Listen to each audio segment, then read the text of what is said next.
알렙루야, 안녕하세요. 전 알렙TV의 알렙 목사입니다.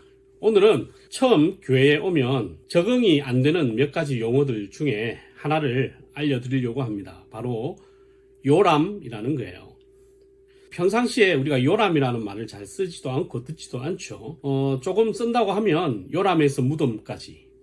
근데 여기서 말하는 요람은 아기들이 잠잘 수 있도록 이제 젖먹이들을 재울 수 있는 조그만 공간, 물건, 통, 이런 걸 의미해요. 하지만 교회에서 사용하는 요람은 조금 다릅니다.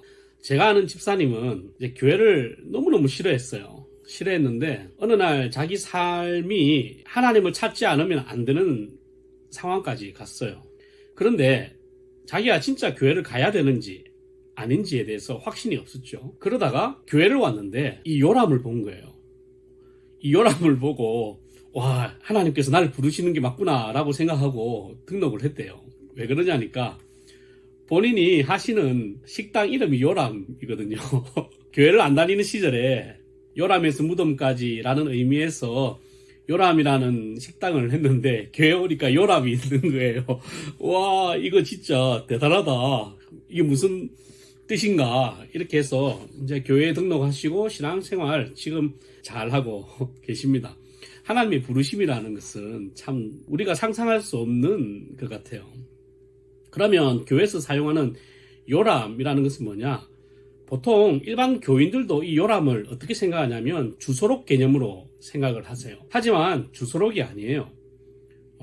구할요의 볼람이에요. 중요하다 할 때 요자에다가 열람하다 할 때 람자를 써요.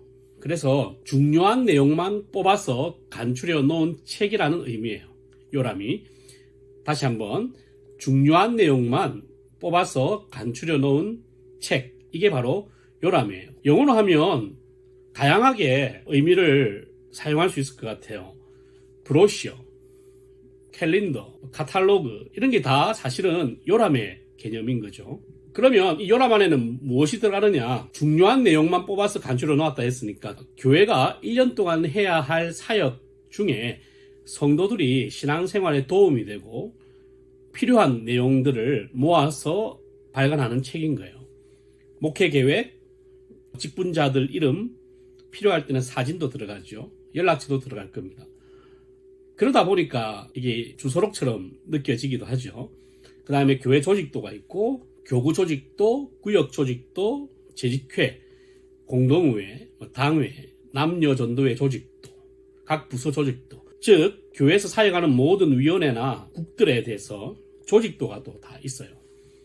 그 다음 구역 조직도를 하다 보니까 어쩔 수 없이 주소록처럼 구역이 편성이 되고 교인이 운영하는 상호, 교우사업체도 적혀 있고요. 자주 쓰는 관공서 같은 전화번호들도 요람 안에 적혀 있습니다. 그리고 각종 색인들도 있죠. 그래서 이 요람이라는 것은 주소록의 개념이 아니라 교회의 조직도의 개념이다. 그리고 교회의 지침서, 1년 사역 지침서라고 생각하시면 되겠습니다. 근데 요즘은 요람을 잘 만들지 않죠. 왜냐하니까 요람이 가장 많이 사용되는 것이 이 주소록인데 요즘은 개인정보보호법 때문에 잘 만들지 않습니다. 대신에 웹 교적이라 해서 웹으로 교적을 정리를 하여 각 담당자에게 쓸 수 있는, 볼 수 있는 권한을 한정시켜 가지고 나누어 줘서 요람을 사용하기도 합니다. 어쨌든지 요람이라는 것은 주소록 개념보다는 그 교회가 1년 동안 사역할 때 모든 성도들이 신앙생활하고 교회 생활할 때 필요한 내용들 잘 정리해 놓은 참고서 같은 지침서 같은 책이다.